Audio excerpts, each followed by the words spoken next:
છીએ એમાં પણ આપણને આ વાત વારંવાર સમજાવવામાં આવે છે કે નહીં મળે વારંવાર આ મનુષ્ય દેહ છે વારંવાર આપણને પ્રાપ્ત થતો નથી.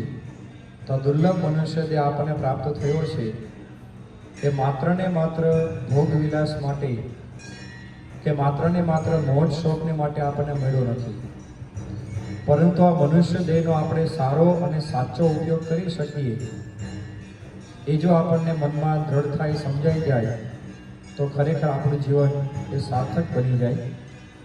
અને એના જ સારભૂત એક વાત એવી કરવામાં આવી છે કે શરીરમ આદ્યમ ખલુ ધર્મ સાધન, કે આ શરીર છે એ ખરેખર ધર્મ પ્રાપ્ત કરવાનું અને એના દ્વારા મોક્ષ પ્રાપ્ત કરવાનું બહુ મોટું આ સાધન આ મનુષ્ય જે છે. તમે જો બીજા બધા જ યોનિની અંદર એટલે પશુ હોય, પંખી હોય, બધા જ હોય, પણ એની અંદર એની કંઈક ને કંઈક લિમિટેશન છે, કંઈક મર્યાદાઓ રહેલી છે.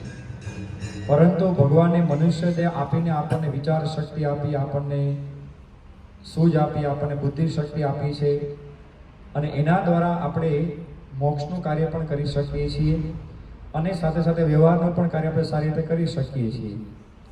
પણ આ બધાના મૂળમાં કઈ વસ્તુ છે? જો શરીર હરખું હોય તો બધું થાય.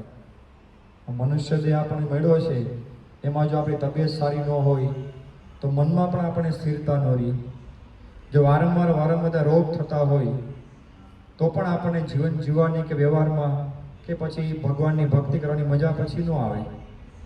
એટલા માટે આપણું આ શરીર વધારે સારું રહે ને એ પહેલું ધ્યાન આપણે રાખવાનું છે.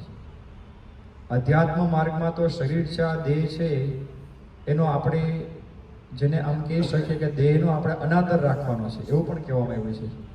પણ છતાંય સ્વામિનારાયણ ભગવાનને બંને વસ્તુને બહુ જ બેલેન્સ એમને કરેલી છે. દેહનો અનાદર તો છે જ, પણ સાથે સાથે ભગવાનની ભક્તિ કરવા માટે, સેવા કરવા માટે પણ આ દેહનું આપણે જો ધ્યાન રાખીએ તો ભગવાનની ભક્તિની સેવા પણ ખૂબ સારી રીતે થઈ શકે એમ છે. એટલા માટે કહે છે કે પહેલું સુખ તે જાતે મેળવ્યા. બરાબર ને? આપણે કહેવત સાંભળીએ છીએ કે જીવનમાં પહેલું સુખ કયું છે? કદાચ આપણી પાસે ગમે એટલી સંપત્તિ હોય, ગમે એટલો મોટો બંગલો હોય અને ગમે એટલી મોટી દર મહિને આપણી આવક થતી હોય કરોડો રૂપિયાની,